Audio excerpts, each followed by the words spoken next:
मुख नासिका दसन सर शिखर बना, बदन उजियार शोभा दिखाई, पीठ पीछे बनी मेरुदंड लागिया, पेंडुरी बीच पंजा गड़ाई। तन बीच बिंदु है, इस तन के बीच में एक बिंदु है, बिंदु के बीच में पवन है, पवन के बीच में प्राण है। प्राण बोलता है भाई। तो तन के बीच में जो बिंदु है, अब बिंदु के बीच में पवन है, पवन के बीच में प्राण है। ये जो श्वास निकालते हैं ना, ये पवन है, और जहां से आता है ये प्राण वहां पर है। कहते हैं वो प्राण राम कहिए, प्राणात्मा कहिए, परमात्मा कहिए, शब्द कहिए, ब्रह्म कहिए, आनंद कहिए, ज्ञान कहिए, जो जिस भाव से आप पिरोएं अपने मन को, तो उस स्थिति में मौन में अगर हम पहुंचते हैं तो हमारा वो जो स्वभाव है अपना, हमारा स्वभाव क्या है? आनंद का। हमारा स्वभाव ज्ञान का है, अनुभवगम्य है। तो हम आप अपने स्वभाव में रहेंगे।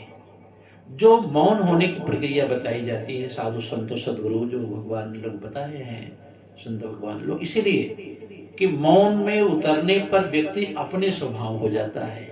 जो अपने स्वभाव में होता है तो गलतियां कम होती है। अपने स्वभाव जब होता है तो झगड़े नहीं होते। अपने स्वभाव में होता है तो विवादों नहीं पड़ेगा। अपने स्वभाव में होता है तो शांत चित्त होगा। और यही तो यहां चाह है, बाकी क्या नहीं परमात्मा ने दिया है, खाली शांति नहीं है, आनंद नहीं है, सुख है। संसार सुख दे सकता है आपको, लेकिन आनंद नहीं दे सकता है। संसार आपकी समस्या का कोई निवारण कर सकता धन से, लेकिन शांति नहीं दे सकता है। शांति तो आपका स्वभाव है, आनंद आपका स्वभाव है। अगर सच में आप अपने स्वभाव, जब तक आप अपने स्वभाव में रहोगे तब तक आनंद में रहोगे। हम जल्दी स्वभाव में अपना उतरना नहीं चाहते हैं, दूसरे को स्वभाव पढ़ने के लिए तक्षण तैयार हो जाएंगे। और ये छोटी छोटी गलतियां बहुत बड़ी गलतियां करा देता है। जैसे कोई क्रोध में आपसे मिला तो तक्षण आप जवाब देना शुरू करते हो। आपका स्वभाव कहां गया? आपका स्वभाव तो आनंद का है ना, शांति का है ना। सुनो ना थोड़ा सा, लेकिन तक्षण जवाब देंगे। सहसा विदिधि क्रियाम विवेक है, परमापदाम प्रदम बिड़ते ही बिड़काणी गुण लुब्धास में संपदा। कहते हैं सहसा विदिधि क्रियाम विवेक है। आप रुको थोड़ा, विवेक में जाने दो, अपनी बुद्धि को विवेक में जाने दो, तो जो शब्द निकालोगे वो बड़ा सहज होगा। इसलिए मौन में रहना बहुत जरूरी है। कुछ पल के लिए आप नाम जब संकीर्तन करते हो, फिर आप मौन हो जाओ, ज्यादा से ज्यादा अपने स्वभाव। कबहू कहूँ यही रहनी रहूंगो, श्री रघुनाथ कृपाल कृपाते संत स्वभाव गहो को। कबहू कहूँ यही रहनी रहूंगो, सुख दुख सम बुद्धि सहूंगो, कबहू कहूँ यही रहनी रहूंगो। अपने स्वभाव रहने क्या है? सुख दुख सम बुद्धि सहोगो। कहते अपने स्वभाव में रहने पर न दुख आपको ज्यादा ग्रसित करेगा, परेशान करेगा, न सुख ज्यादा आपको अहंकार में ले जाएगा। अपने स्वभाव में रहने पर सुख दुख आपको सम रखेगा, जरा उतार चढ़ाव नहीं आएगा। और 24 घंटे में कितना उतार चढ़ाव जीवन रहता है। इसलिए पहला एक सोपान है कि मौन होकर के परमात्मा की तरफ जाना, अपने स्वरूप में उतरना, ये यथार्थ ज्ञान है, बहुत जरूरी है। आप बिस्तर पर सो करके आप मौन व्रत में जाओ। एक व्रत ले लो आप कि 24 घंटे इतने समय तक मैं मौन व्रत रहूंगा। और मौन व्रत में ध्यान देना है, आंखें बंद रहने से मौन व्रत नहीं हो सकता। कान में जो है बंद कर दो, इससे मतलब नहीं होता है। जबान को अवरुद्ध कर दो, इससे मतलब नहीं मौन का। मौन का मतलब मन में कोई शब्द न उठे तो मौन हो। उस स्थिति में कभी पहुंच कर देखो, चाहे आप सोए रहो, चाहे बैठे रहो, आसन पर रहो, हाँ, और चाहे आप सो करके करो, चाहे बैठ करके करो, कभी ये स्थिति मौन की बनती जरा देखना। कोई विचार न उठे, कोई हलचल न हो, कभी थोड़ा पल, ज्यादा नहीं करें कि 2-5 मिनट समय दीजिए ना, कभी देखिए फर्क। आपके अंदर इतनी ऊर्जा स्पंदन करने लगेगी, ओज, तेज, बल, पौरुष आपके सारे अंगों को बेधने लगेगा।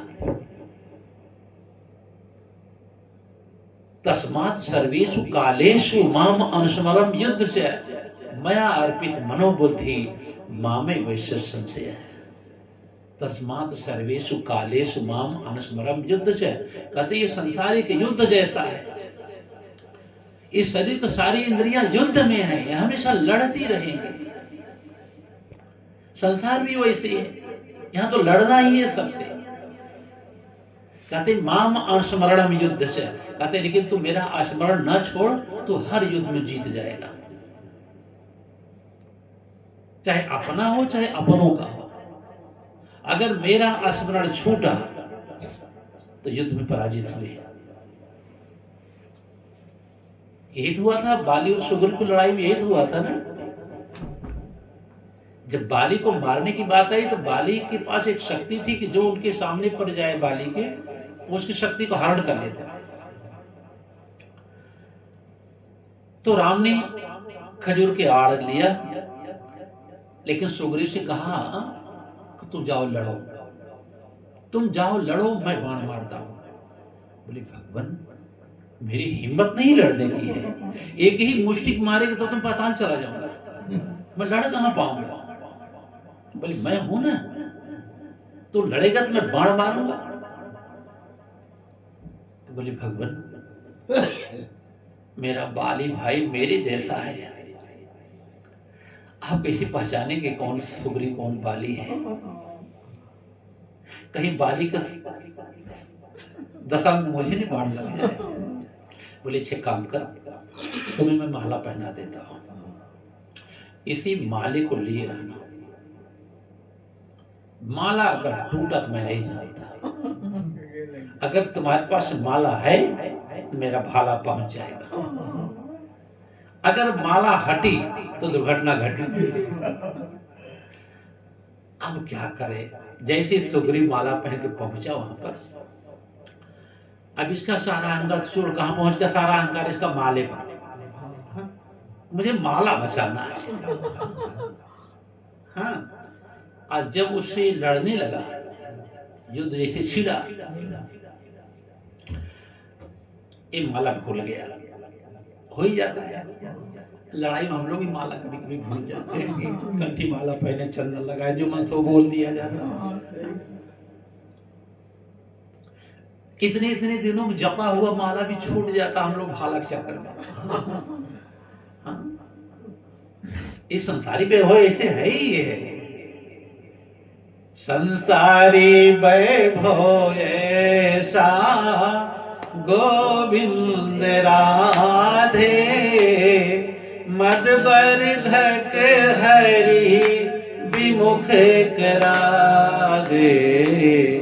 संसारी वैभव ऐसा गोविंद राधे, बड़े बड़े ज्ञानी को अंधा बना दे।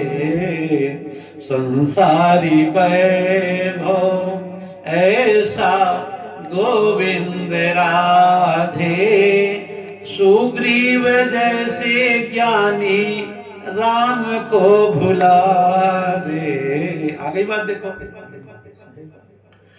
आई बेचारा लड़ने तो भूल गया माला, जैसे बाली लगा उठ पटक मारने इसको, किसी प्रकार से जान बचा के भाग के आया भगवान पास। प्रभु अगर ऐसे देखोगे ना तो मैं किष्किंधा का राज पाऊंगा कि मृतलोक पहुंचा दोगे आप। अरे भगवान बड़े अच्छा काम करो, ले माला जो कि अपना माला देता हूं, अपने गले का, इस पर भरोसा रखना, चलो लड़ो।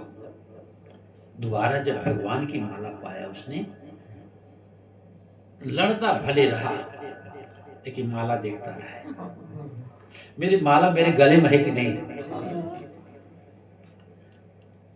युद्ध चलता है, और जैसे बार बार ये माले की तरफ ध्यान गया, इसका भले मार खा रहा हो, थपटक मार रहा बाले इसको, लेकिन इसका ध्यान कहाँ है? माले पर। तब